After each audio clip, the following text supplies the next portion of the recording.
You are listening to a True North Eager Beaver Media Podcast.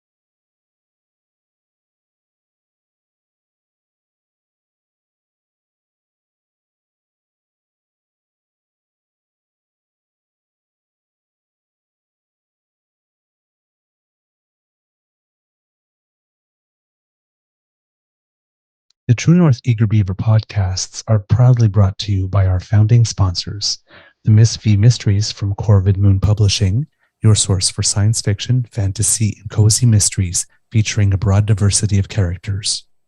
CanadianTarot.com, your uniquely Canadian online eclectic tarot community and forum, and The Pepper Master, hot pepper sauces made from fresh farm ingredients to thrill your taste buds and expand your mind.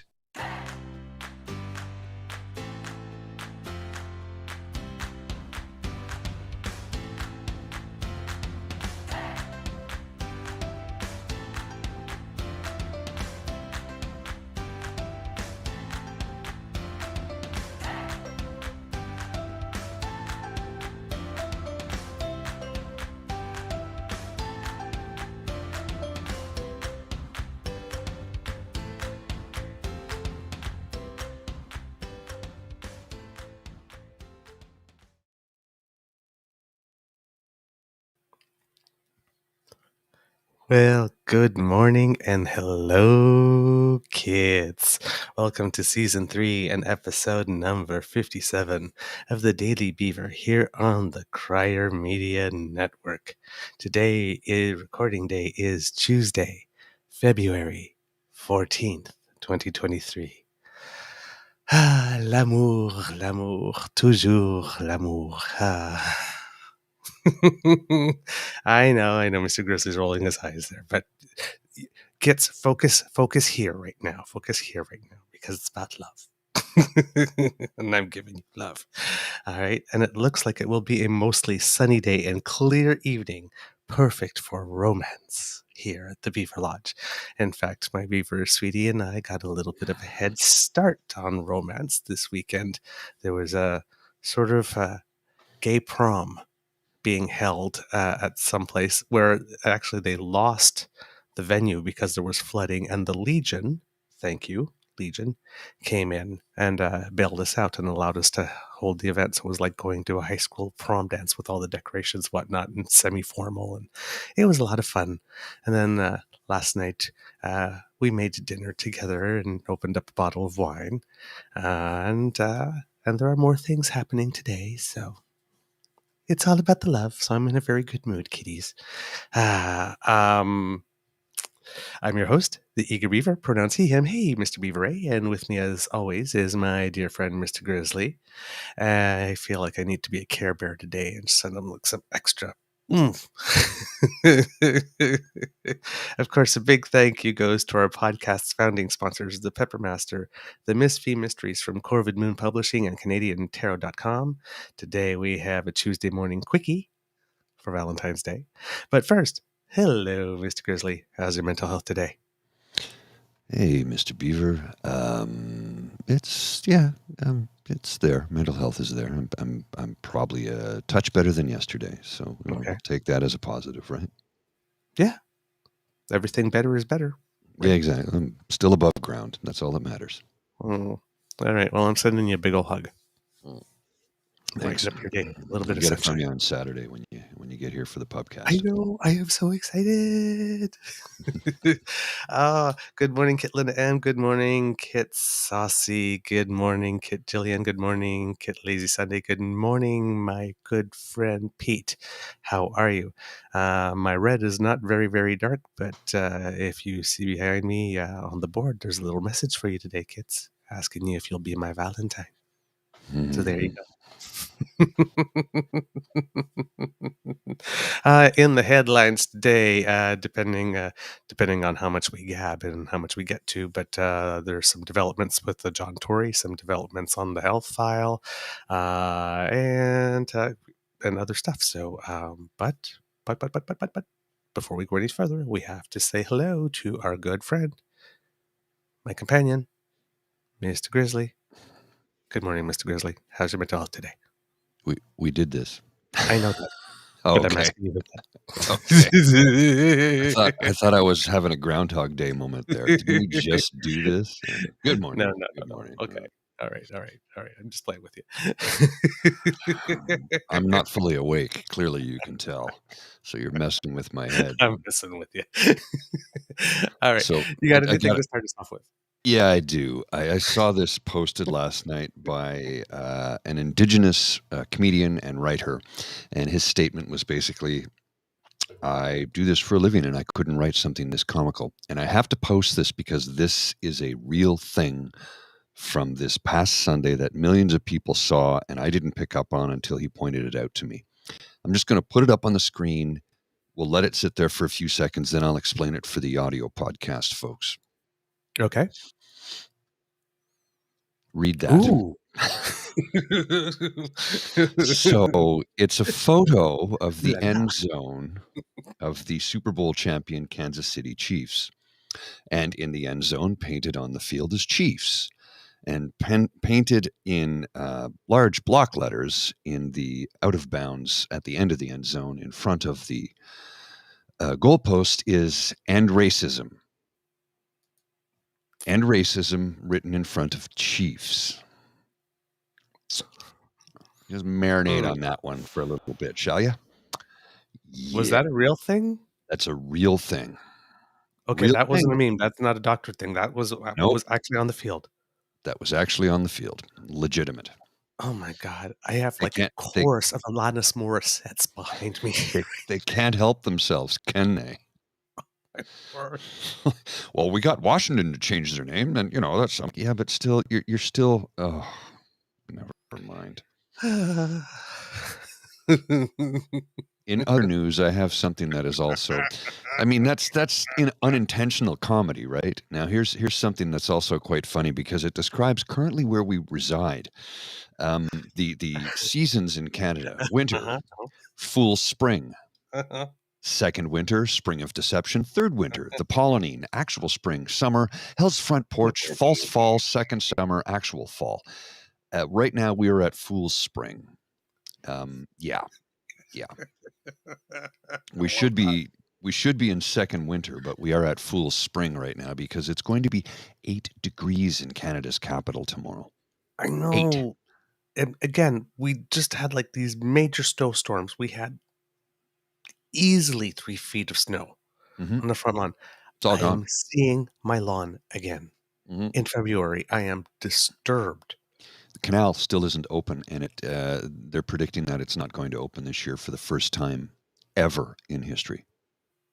Now, it's been, it used to freeze over like 100 and some years ago, and people would skate on it before it was an official skating rink, because that started in was it 70 or 71? I don't recall exactly.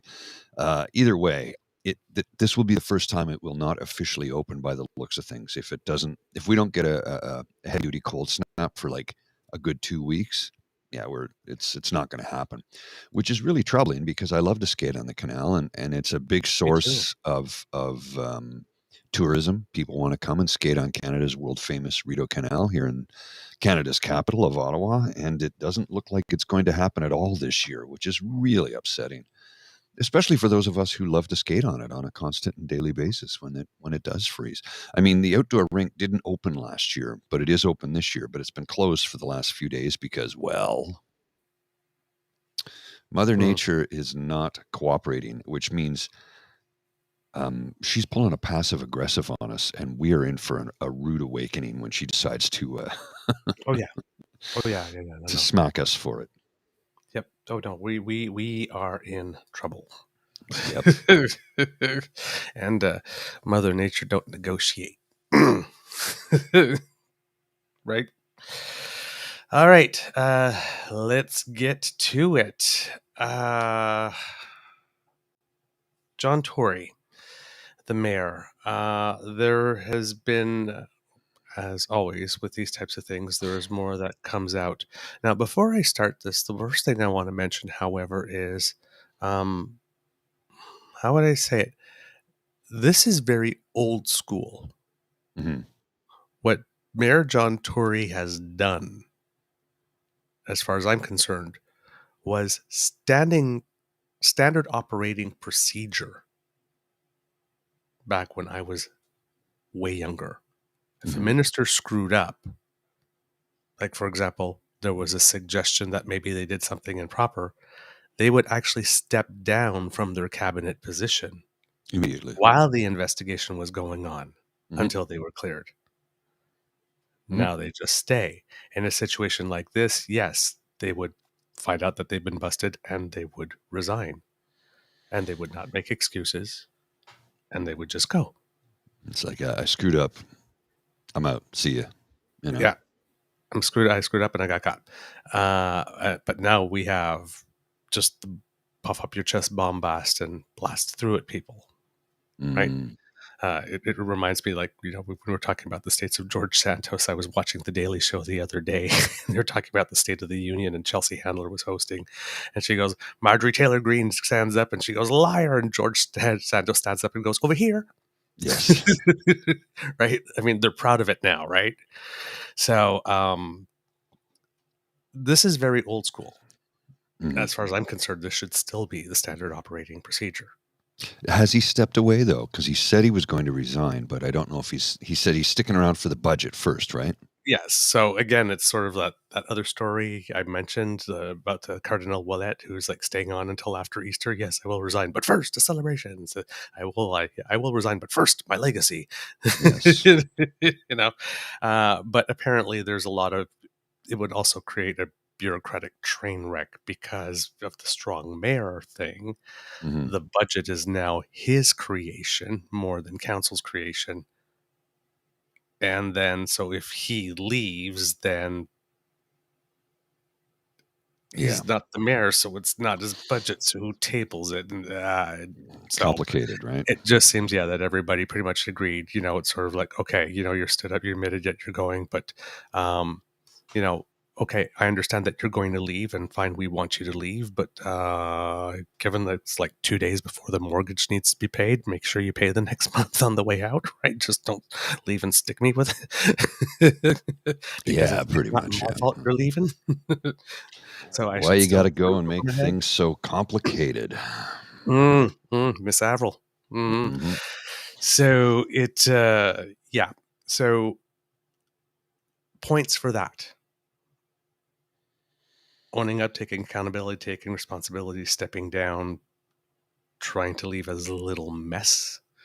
Now, as little mess in terms of the bureaucracy, what his budget is going to do, it might have been, some people would argue that it might be better that he not pass that budget and see who gets to be the mayor, and hopefully it's somebody on the other side of the spectrum, and then the budget would look different. So where you sit on that is, but it seems that the main reason, and it seems that it to be an agreement within council that we're trying not to leave a bureaucratic mess, so that's why he's staying. But it doesn't seem to be a Larry Craig thing, where I intend to resign, and just, I intended to, I just never got around to it.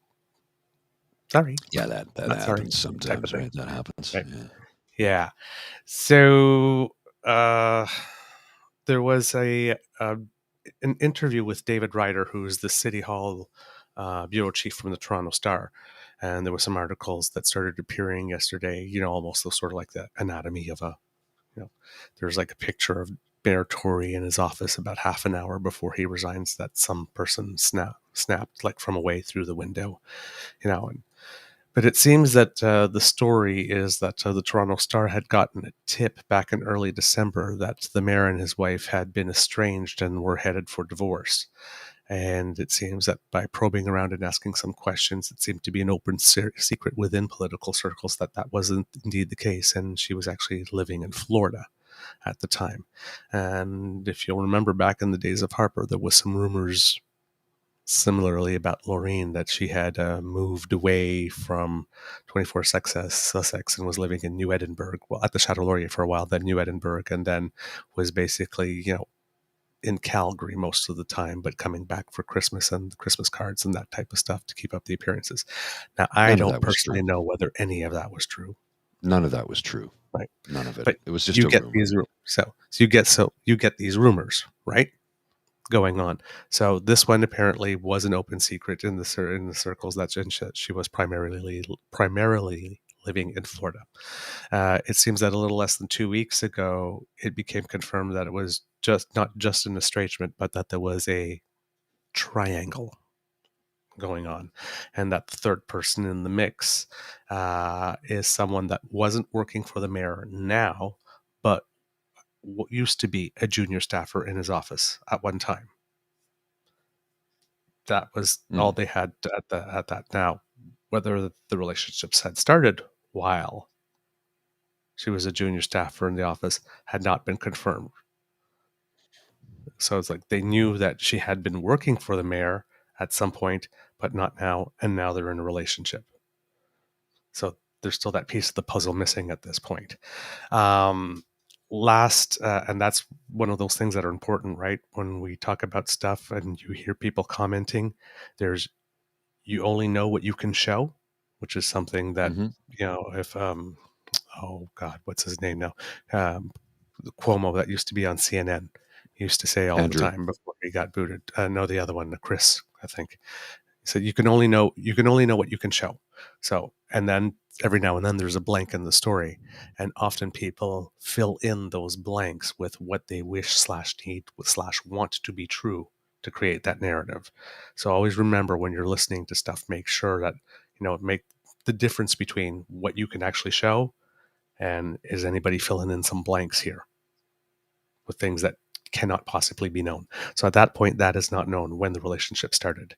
And then last Thursday, it seems that Toronto Star sent a list of very, very detailed questions from the rest of the probing that they had been doing to the mayor via his spokesperson. And the next day came a statement from the mayor's lawyer confirming, now I don't know if that's a personal lawyer or a lawyer from City Hall, but from a lawyer confirming everything and adding that the relationship did indeed start when both were working in the mayor's office. So the Toronto Star, that's when they went to, print, when they went online with the story. Yes. And public. About 1 hour, they went public. Went public with the story. And 1 hour after the story went live, Tory held his press conference. So that's when I'm going to say it's old school. It's very old school. Wow. That's how it used to happen. And sometimes the resignation would sometimes even come before the story because we didn't have online and you had to wait till the next newscast or next newspaper print, right? The morning or evening edition or next day, right? So you had the news time. cycle. Yeah. So the news cycle being the shortened. So this is very, very old school. You'll get around to it. Exactly. Now, around to it. I like that. So David Ryder said, and I'm quoting him here, and I'll be honest, even though we had done a couple of weeks of pretty hard reporting work on it, if we had concluded that we were convinced that there was no relationship while he was her boss, that anything that happened after she moved out of the mayor's office, we probably wouldn't be talking right now. I don't think we would have published the story. In Canada, generally, in political coverage, politicians are allowed to have a private life, and there is a line, and the line for us is, does it impact his duties as the Mayor of Toronto? Does it impact his office? In this case, it seemed clear to us that once they confirmed that, in fact, there was a relationship while they were working together, We also had some internal reports from people working there that they found that she was given senior duties that were unusual for a junior staffer. She went on several trips with the mayor, including to Europe and New York City, that raised some questions. And also, her post-City Hall employment is with a company a mayor has been involved with in the past. So all those raised flags that said we should keep reporting. And in fact, it was newsworthy and was worth reporting. So that, yeah, it's like I said yesterday, it's because, if she wasn't a subordinate, if she was just a random individual that he had met, fine, he's going to philander. Politicians tend to do that, whatever, no big deal. But because she worked in his office, because she was a subordinate, because it's, stepping down is the right thing to do. And people are saying, well, he should stay because no, he should not stay. No, he should not. No. This is a clear violation of a code of conduct. You do not do that. No. And as we mentioned, again, you put yourself in a position for coercion, blackmail, and that is not in the interest of the citizens. You violated, you breached the public trust. You did. Period. Period. You go. And by going the way you go, this is where you're more likely to at least be able to have a second act somewhere. Oh, and come on. He's not going to land on his feet. No, but you know what I mean? It makes it much more easy for the organization that's going to hire you. Yes. Yeah. Right? Like, we hear that Jason Kenney just landed at Benton's, and it's like, that's a law firm and he's not a lawyer. So, and considering how he flamed out, like, I'm thinking as a PR guy, why would you want that association? I mean, I understand that you're going to get baffle business. He's been in government for 20 something years, knows all the levers, all the contacts, but seriously, you want that? You want the guy that got booted out while he had a majority being associated with your brand? Have you really thought this one through? So, it makes it much easier for the organization not to have to explain to people why it is they actually hired you. Yeah, I would think so. So, it, and, when we were wondering yesterday about the relationship with this person,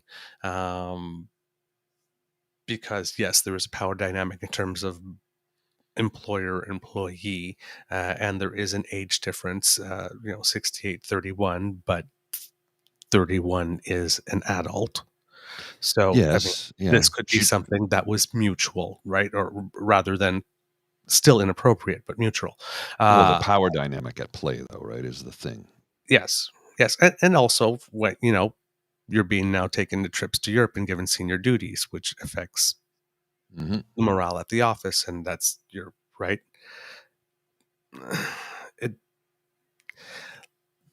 Let's put it this way. These are the things that lead to pieces of paper being put into brown envelopes and slept under doors.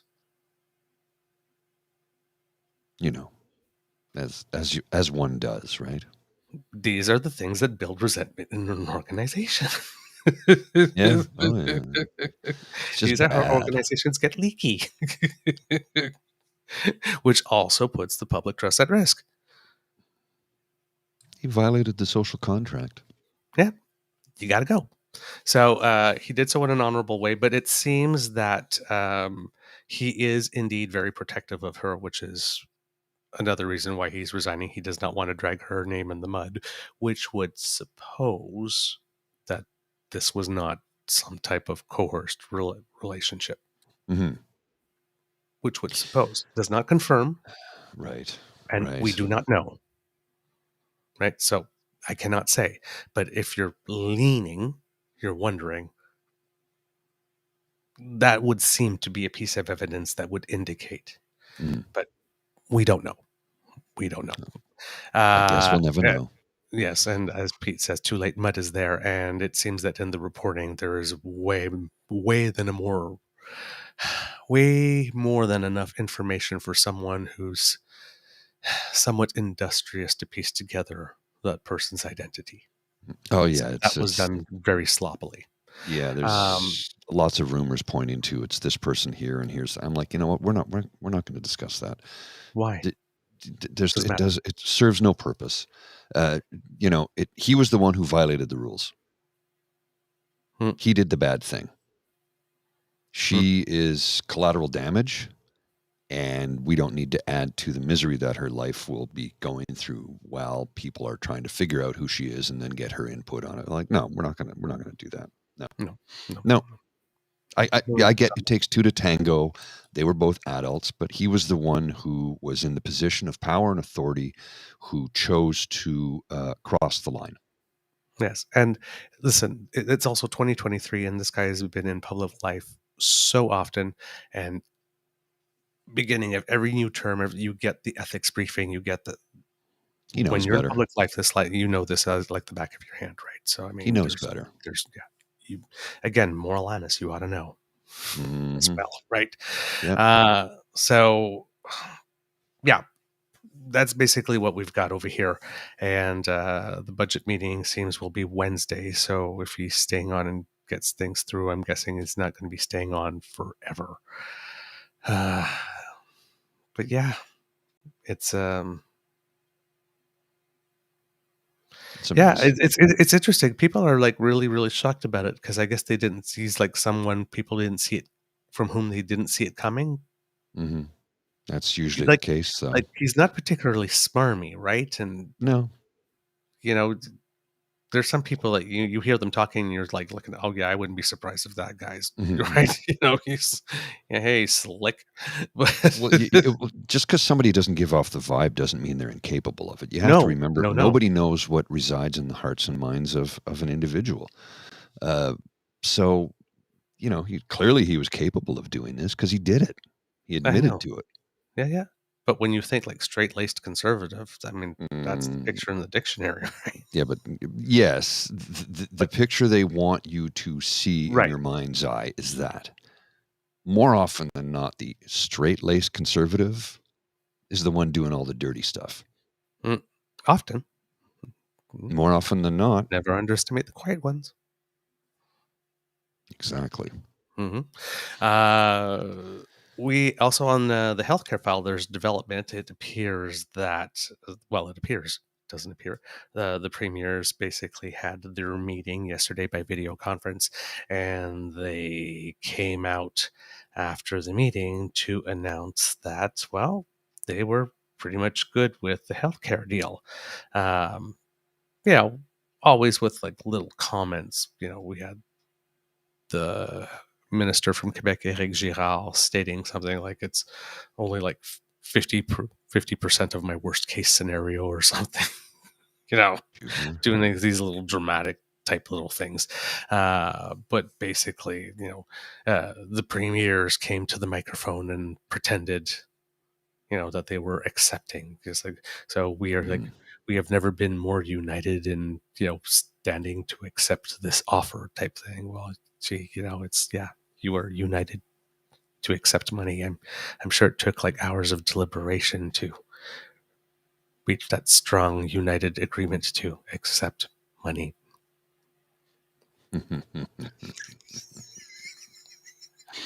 Yeah.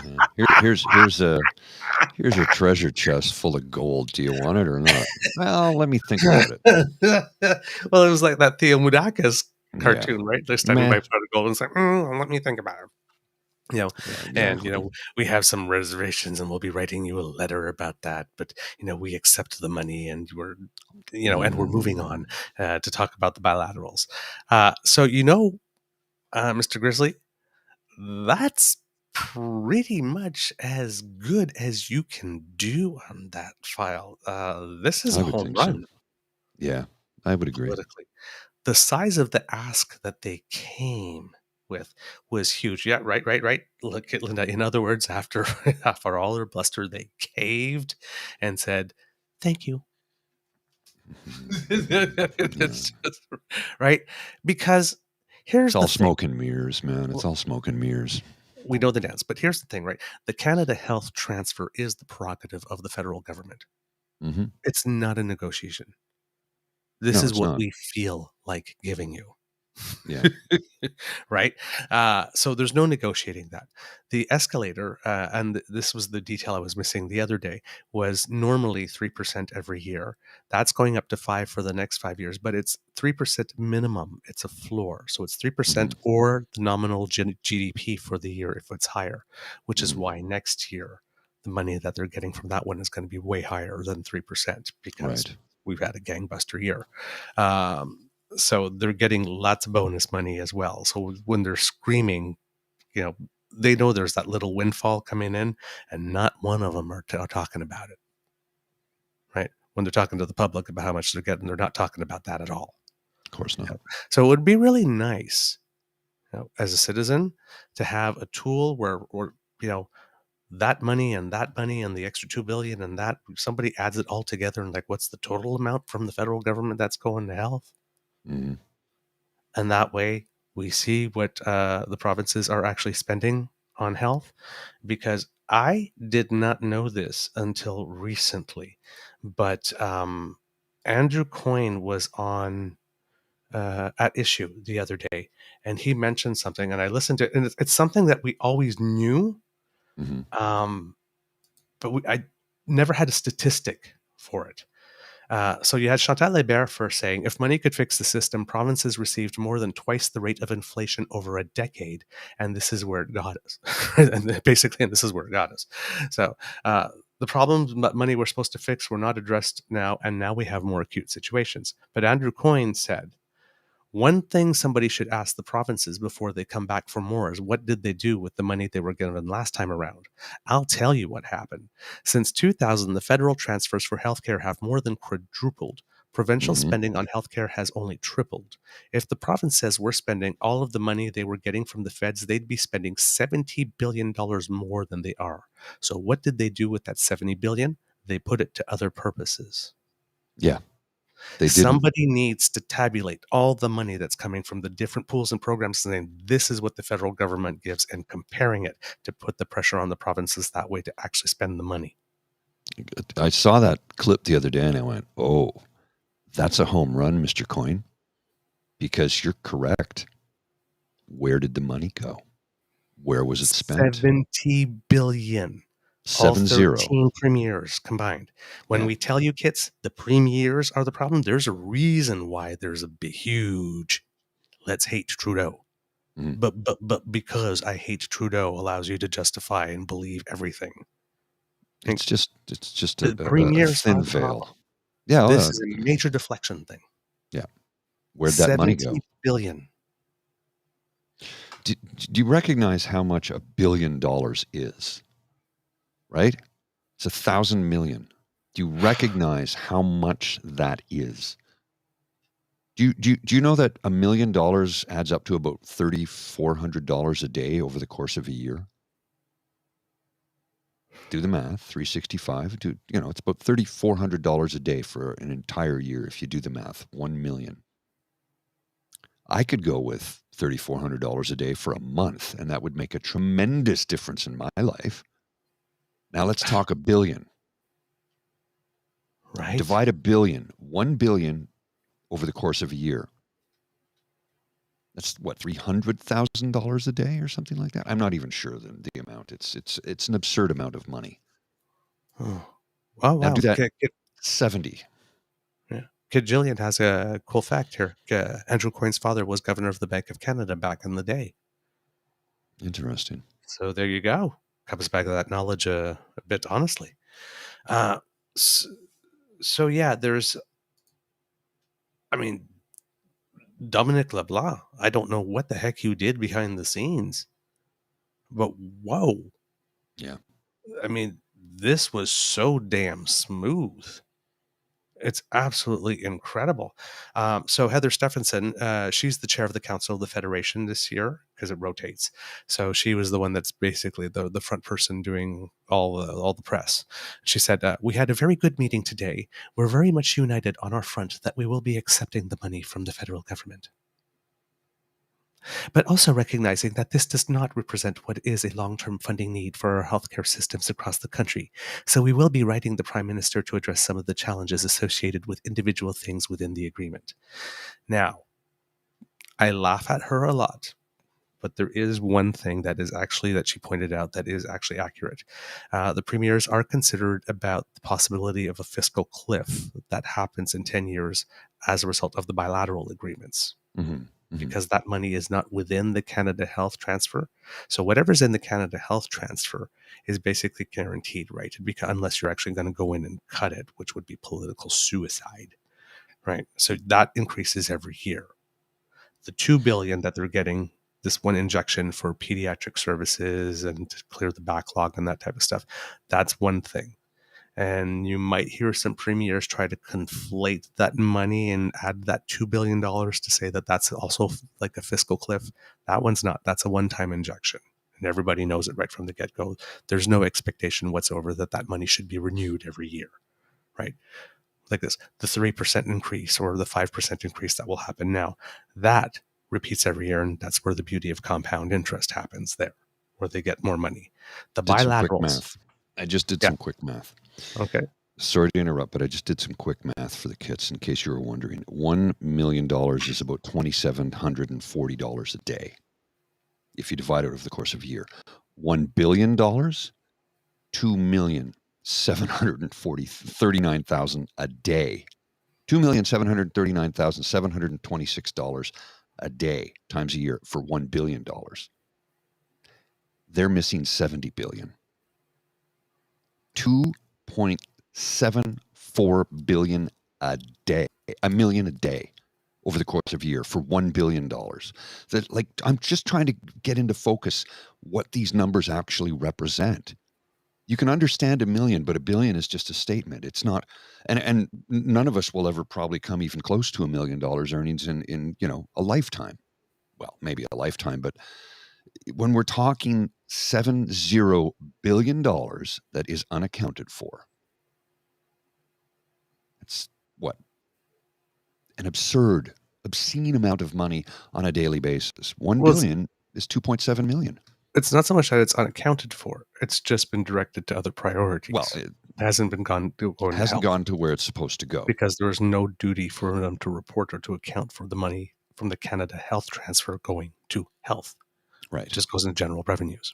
So it's just, I'm just trying to, get people to focus on how much money that really is. It's an obscene amount of money. Mm-hmm. No, I forgot what I was talking about before. I'm sorry. I had a third point. My ADHD, and I saw a squirrel, and I had to point it out to everybody. So, didn't mean to knock you off course. Yes, the bilaterals, the fiscal cliff. Basically, the money that's in the bilaterals, those are side deals. So when they expire, do they get rolled in? Are they considered as part of the overall transfer? Mm-hmm. Because a future government could just pull after 10 years, say, I'm not renewing those, and then they just lose all that money from the healthcare system, and then they just go back to the Canada Health transfer. So this was kind of interesting, is now they want those two envelopes, at least the bilateral money and the house for transfer money, to be added together to create that one amount, below which they can't go anymore. Which is probably in the interest of Canadians, to be totally honest, because, starting a new program, like, say, okay, we're going to fund it for 5 years, and whoops, okay, now you're on your own. See ya. It's probably not in our interest. So, yeah, in terms of doing that, so there's a legitimate concern there, but they can work on that. And it also seems that one of the things that may have gotten the premiers, that may have sweetened the pot for the premiers, is the federal government saying that it is open, assuming that it is in power, to in 5 years to be looking at it again and seeing if there's money that needs to be added to the pot at that point, which only makes sense because that's just adding, real-time evaluation as you go. And we're in 2023, and if anybody's developing a program that does not have evaluation built in, and particularly evaluation as you go built in, then why the fuck not? Because then you're hiding something. I mean, that's just like a big neon arrow saying, look here. Because if you're deliberately not putting, right, it's like the voting machines when they wanted to put one, it's sort of like an ATM style machine, but they didn't want it to print a receipt for you. Why? You don't need to know where that's. Everything prints a receipt. Why? So it's one of these things, right? That's one of those things that make you say why. Anyway, kids, I think we have a show, don't we, Mr. Grizzly? We do, sir. We do. All right. Short, sweet, straightforward, and to the point. Let's wrap this baby up so I can get into the office and get my day underway, get some work started, get some money earned so I can keep this roof over my head. That's the end of this episode of the Daily Beaver podcast. We hope you loved listening to us because we loved making this for you, and we loved putting the love in it for you because we love you and you love us and we love each other. And okay, I'm getting to Chicago again. Remember that sharing is caring and word of mouth is priceless. Let your peeps know about us because, I mean, we're friendly, right? Because democracy is something that you do. Someone did point out to me, I think it was Kit Gillian, that the Prime Minister has indeed, and did it a few days ago, made the appeal to Canadians for help for Turkey and Syria. The matching program with the Red Cross is indeed on, I believe, until the 26th. The federal government will be matching up until $10 million. And I found that actually really concerning because, listen, I consume a lot of news. I have not heard it anywhere on the radio or mentioned. No. But I did see Fiona, where it was everywhere. Yeah, I did see a tweet about it the other day that is legit. It is taking place, but it's been getting no coverage. Yeah. So things that make you go wonder why. Over there, different people. But yes, the campaign is on. So please, because democracy is something you do, be a good citizen of the world if you have the opportunity, and if you can, be a little generous because that could happen to anyone, anywhere, at any time, and you would like people to be there for us if it happened to us. If you really like this podcast, you can find us on the Crier Media Network, as well as all Beaver Grizzly friendly platforms. Stars and reviews are greatly appreciated. We thank you so much for all those who do that. And we love hearing from you. So if you want to, you can do that by reaching us on our Facebook page at True North Eager Beaver, at Twitter, on Twitter at TrueEager, or by email at truenortheagerbeaver@gmail.com. We have Kid Jillian saying I was tweet bombing at True North Eager Beaver Media yesterday. Yes, you were, and I loved it. Thank you. You can subscribe via our pod page, and that way when we have something new, it will come right to you right away. podpage.com/the True North Eager Beaver with a hyphen between each one of those words. And why not also subscribe to our True North Eager Beaver Media Incorporated YouTube channel? That helps us out big time. We're trying to reach 1,000. So anyone who clicks that, we very, very, very, very, very much thank you. No, you had it right the first time. I had it right the first time? Yeah, right there. Yeah, down in the corner there. Yeah. There you go. We can't do this without your kind and generous support. So if you feel we've done a particularly good show, or if you're watching, you see that little QR code up there. Nope. Up there, One day I will figure this out up there. There, right there, right. One day I'll become good at this. If you can scan that, and that will bring you to our tip jar, which is, if you're listening, at coffee, ko-fi.com/eagerbeaver. That's ko-fi.com/eagerbeaver. Get good pint of business for Mr. Grizzly here, or no, you're not drinking yet. Nope. No, a cup of hot coffee for Mr. Grizzly here and a cup of hot chocolate for me. And yeah, we would really appreciate that. And finally, we've got that smooth styling fashion for you. True North Eager Beaver merch or Mr. Grizzly Civic tees. You want them, you love them, and we have them for you in sizes small to 3XL at crier.co/crier-media-shop. And then you click on all the True North Eager Beaver buttons. Yep, that will bring you there. And if you're listening here, you'll see it in the chat. Just click that link. All right. From the Beaver Lodge, this is your Eager Beaver saying, until next time, dear kids, it can be a tough world out there. So please be kind and gentle with yourself and show yourself a little bit of amour, les petits chéris. Mr. Grizzly, do you have some words of wisdom for us before we go? Yeah, feel free to spend time with Pamela Henderson today if you need to. Pamela Henderson. Oh. Hey, babies, self-love is love. I'm just saying. Whatever you need to do, whatever gets you through. We don't whatever judge. Gets you through. We don't judge. All right, kiddies. Mr. Grizzly, please roll them credits.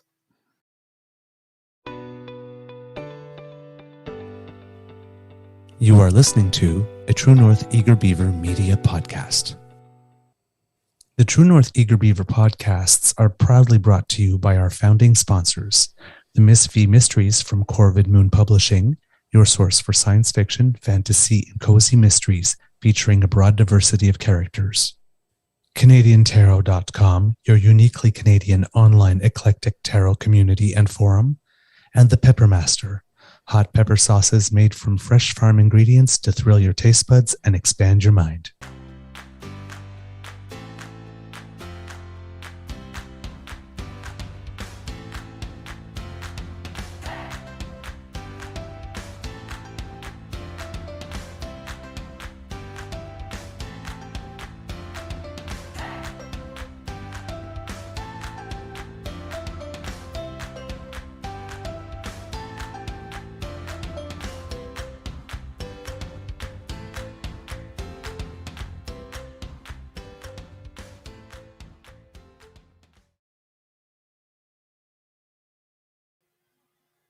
Have a great day, everyone. Bye.